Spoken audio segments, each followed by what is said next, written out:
Hello, my name is Kyle Matthews. I'm Executive Director of the Montreal Institute for Genocide and Human Rights Studies.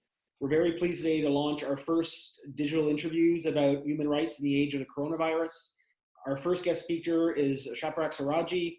She's a well-known human rights activist named in 2018 by the BBC as one of the top 100 women in the world working for human rights. Shaparak, you recently won a major award in Geneva, and you've been outspoken in defending human rights in Iran and very active on Twitter as well about trying to showcase the plight of the Iranian people, which right now is very, very challenging and difficult. We know that after China, Iran was the second country to get hit by the coronavirus, and people are not quite sure what's happening in that society because there isn't really a free press or human rights activists are in prison.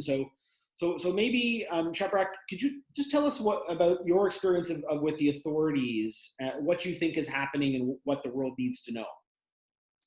Thank you so much for inviting me. Uh, mm, so, in my experience as an Iranian, so far the Iranian government is not good in handling crisis in Iran. One thing is that they don't have many expert people in the government to handle the crisis. And the other thing is simply they don't care about the people. Like we had a very big major earthquake like 3 years ago. People in those areas still living in trailer houses. Many people, and in those areas, it's in the mountain, but people are still living in those houses. And even for that trailer houses, other Iranian or other NGOs from abroad help them to have those shelters. Iranian government never helped people in the crisis, and this is another major health crisis in Iran, like other part of the world. But for us, it's different because we don't trust the government. Iranians don't trust the government. People around the world are dealing with fear and this crisis, and they don't know what to do. But in Iran, the difference is we don't trust the government. And Iran is among the highest, one of the highest places for having people with coronavirus infection and deaths. Even with their numbers, even with the number they are giving in statistics, and as far as the experts say, it's like 5 times more than the government claim the number of deaths. But in other countries, you see in China, in South Korea, the only solution for this crisis was for coronavirus was to quarantine the cities, and also we see that in Italy they are doing the same, but not in Iran, because simply they can't afford to help people financially if they don't go to work, and they can't, and they won't. In news, I saw that along with Japan and other countries, Europe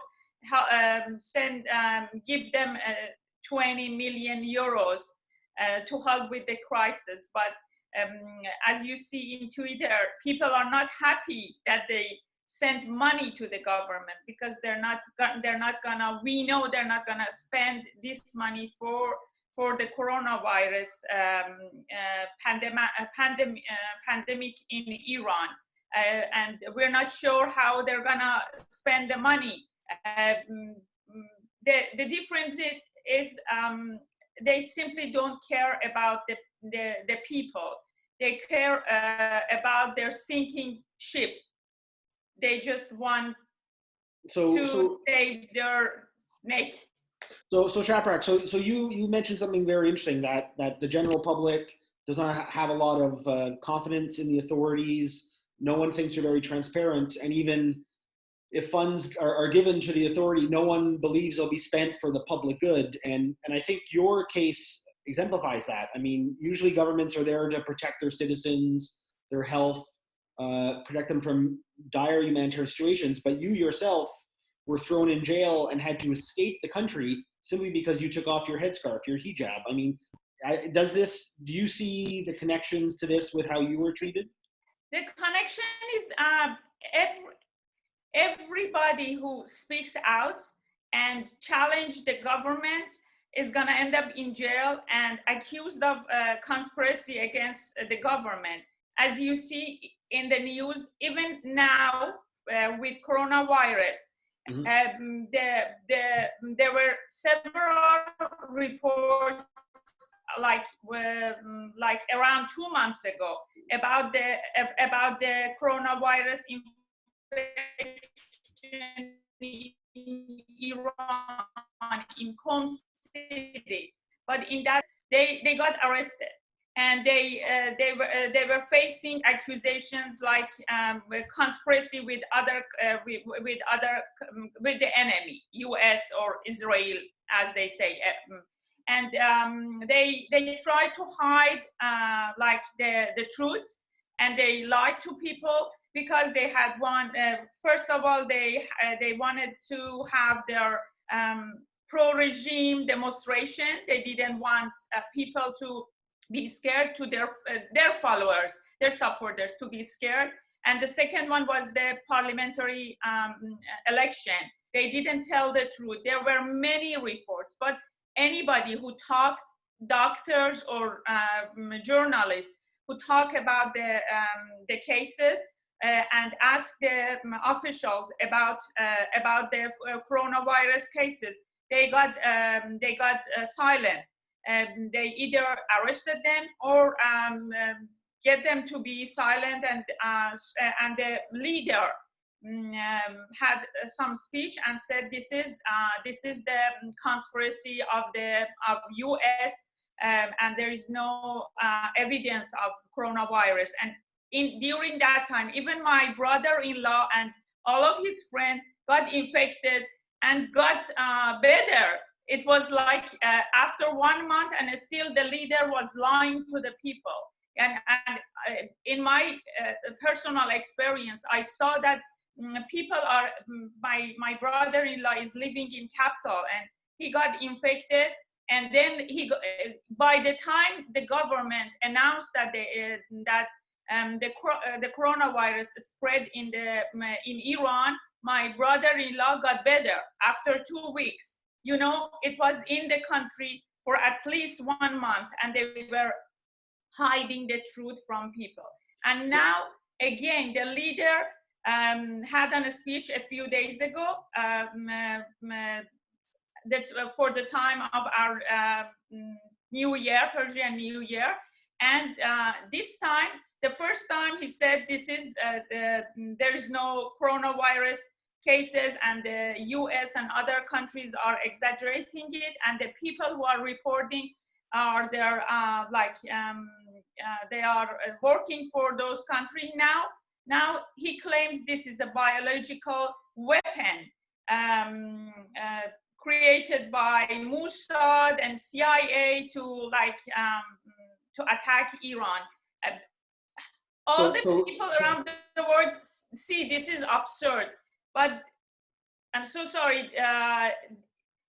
They want Iranian people to live in this like bubble glass, and they feed lies to people. That's why all the social media or like the TV channels are controlled. Yeah. So this is interesting, is that we're seeing in Iran, I noticed the other day that the US government made offers to provide some technical help, and it was rejected. It was rejected at the highest level, saying that, you know, this conspiracy theory that the coronavirus that emerged in China, that we have reports that China try to hide information, another authoritarian government. Yeah. And now it's being thrown on democracies and saying you're to blame, but with no proof, no evidence. It's quite shocking to hear a government make those statements. But I'd like to ask your point. The Iranian government also said that they would release some prisoners out of prison because of the danger of coronavirus. But if that's being done, could you let me know, are any political prisoners being let out, or is it just common criminals that they're letting out? We've been like having lots of, we had lots of statements. People were advocating for the prisoners, especially political prisoners, for so long. But now they claim that they are like releasing lots of prisoners. They have released a few political prisoners, just a few, but not the well-known one, not many, if just a few.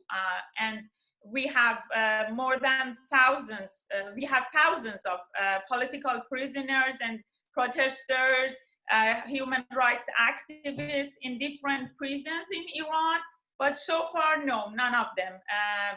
The environmentalists are in jail, and at the same time, they are blaming the environmentalists for the coronavirus. Can you imagine? And they've been in jail for more than 2 years. So we have well-known environmentalists doing important work, activists, academics, and they're thrown in jail.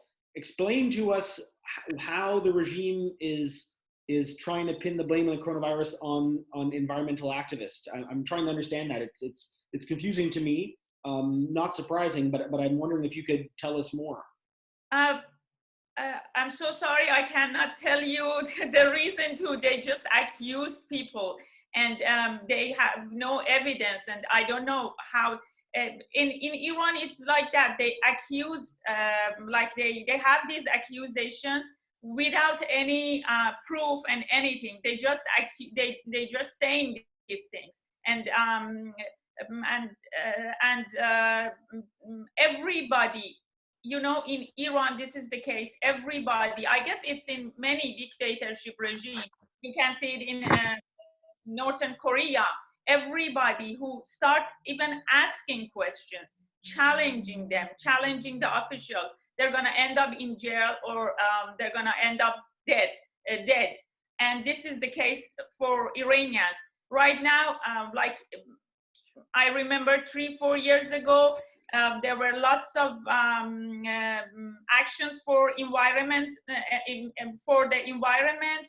There were many motions. There were the environmentalists were advocating a lot for preserving the like environment in the places who were in danger. But now it's just silent. There is nothing in 2 years, and we don't have anybody in Iran to work, and the other ones are just afraid, and nobody is even talk about those kind of things anymore. And this is the case for any issues in Iran. If you see, journalists are like, they are either in jail or abroad, or the ones in Iran, they just don't say anything. For even asking the slightest question, you're gonna end up in jail and accused of conspiracy against the government. This is the case.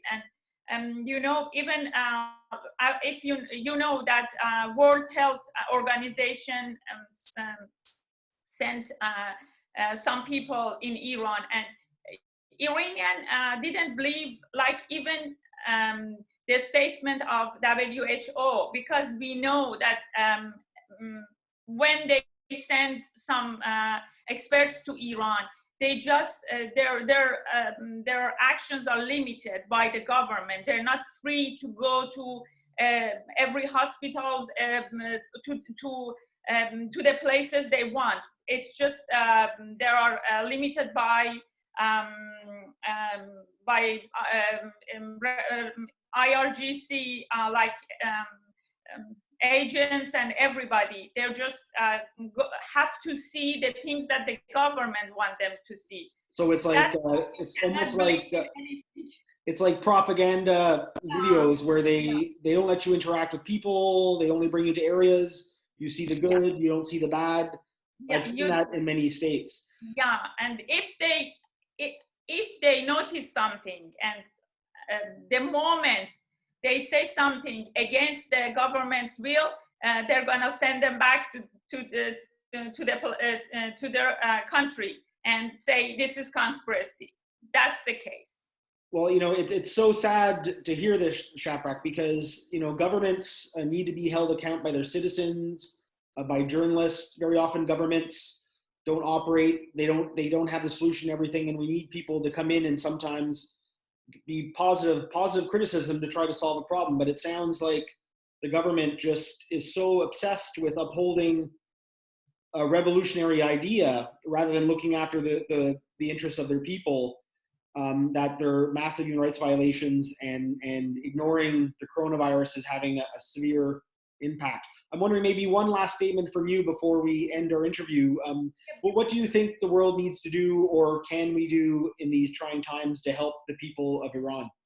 Can I say another thing, add another, for many years as an Iranian woman, I was wondering, why do they do they have problems with US or Israel, and what's the reason for their grudge against this country? And now I realize, for everything, they built this government on this pillar, and I guess it's like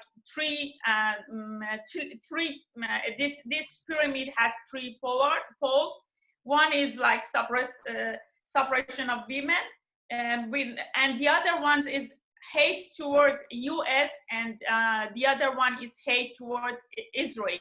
And for many years, I was wondering, why do they have this grudge against this country? We can live in peace with those countries. But now I realize that they can blame anybody who challenged them, and they have this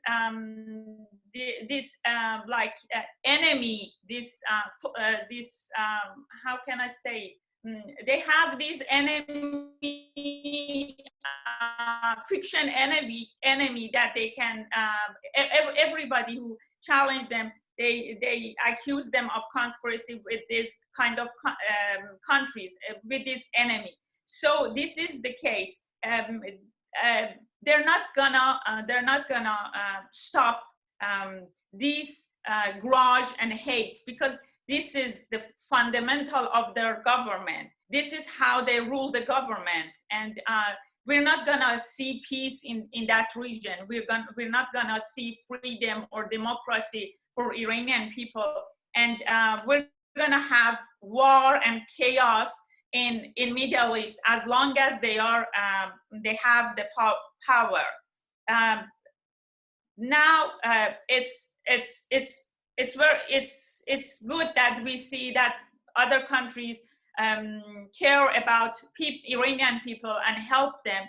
This is very nice. But I guess they have to, if they send money, they have to send people to see if they are spending the money for health crisis, because after 40 years, we know this kind of financial help is gonna end up in Syria, in Gaza, for terrorist attacks and for creating wars, because they just want to save this ship. And unfortunately, we think they're gonna use this chaos, the coronavirus pandemic, to save them. Now they use it to save, because financially they are broken and they cannot continue like this. But now they are Iranian are a little bit, along with being afraid with the virus and everything, they are afraid they're gonna stay longer because of the help they are getting from other countries, and now they are using the virus to ask other countries to put pressure on US to lift up the sanction. So you see, even health crisis, people are dying in Iran every day, but they are using this for their political agendas. And this is the thing that the United Nations, the world, have to see. If you just watch their statements and look closely, you can understand they don't care about Iranian people. They just care about being in power and ruling the country. So I hope this health crisis, after it ends, world comes to an understanding that this country is a danger for the world. Shaparak, I think you ended on the perfect note. You told us that how the government is using this for political reasons, not looking after the republic, rejecting foreign assistance. I didn't get the chance to ask you about Doctors Without Borders was kicked out of Iran today. But the thing is, what will happen after this ends? Will the government still be in power? Will they lose credibility? We don't know. But I'd like to thank you for this interview, and hopefully we can talk again sometime soon. Thank you so much. Thank you for giving me this time. Thank you. It was our pleasure.